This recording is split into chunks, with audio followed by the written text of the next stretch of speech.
ने साबिक DGI-ASI lieutenant general retired फैज़ हमीद को फौजी तहवील में लेकर उनके खिलाफ कोर्ट मार्शल की कार्रवाई शुरू कर दी है। और इस वक्त सीनियर तज्जियाकार सज्जाद तरीन साहब हमारे साथ मौजूद हैं। सज्जाद तरीन साहब, कहिएगा पाक फौज का एहतसाब का अमल, और इस वक्त पाक फौज ने साबिक DGI-ASI लेफ्टिनेंट जनरल रिटायर्ड फैज़ हमीद को फौजी तहवील में लेकर उनके खिलाफ कोर्ट मार्शल की कार्रवाई शुरू कर दी है, क्या कहेंगे आप? देखें, मैं समझता हूँ कि जनरल फैज हमीद काफी मुतनाज़ा हो चुके थे जब वो DGI-ASI थे।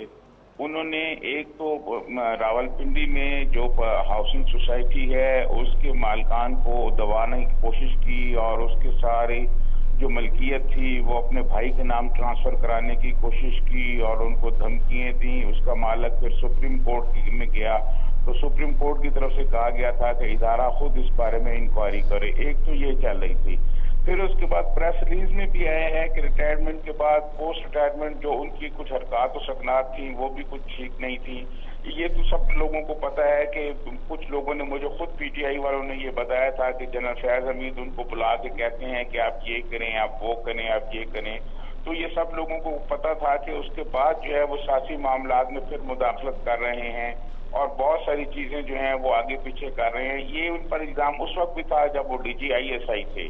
तो इस बात की जब इंक्वायरी हो रही थी तो मैं समझता हूँ वो इंक्वायरी अब उसमें ये मुलव्वस पाए गए हैं और इसीलिए इनको गिरफ्तार करके इन पर कोर्ट मार्शल शुरू किया गया है।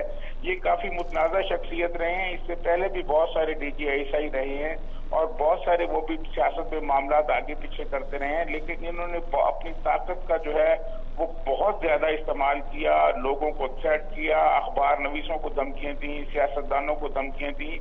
और एक सियासतदान ने तो जनरल फैज हमीद के साथ होने वाली मुलाकात के बारे में जो रुआदात मुझे सुनाई, वो ऐसी ऐसी चीजें उनको कही गई जो ऑन एयर में कह नहीं सकता।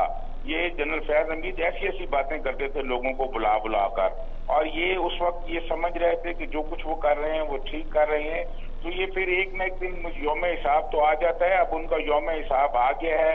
उनका भाई जो था नजफ पटवारी जो था वो यहाँ मुख्तलिफ हाउसिंग सोसाइटियों वालों को धमका के और बहुत सारे हाउसिंग सोसाइटी के मामला जो है वो अपने कंट्रोल में करना चाह रहा था और बहुत सारी जमीनें उन्होंने अपने नाम कराई गई हैं।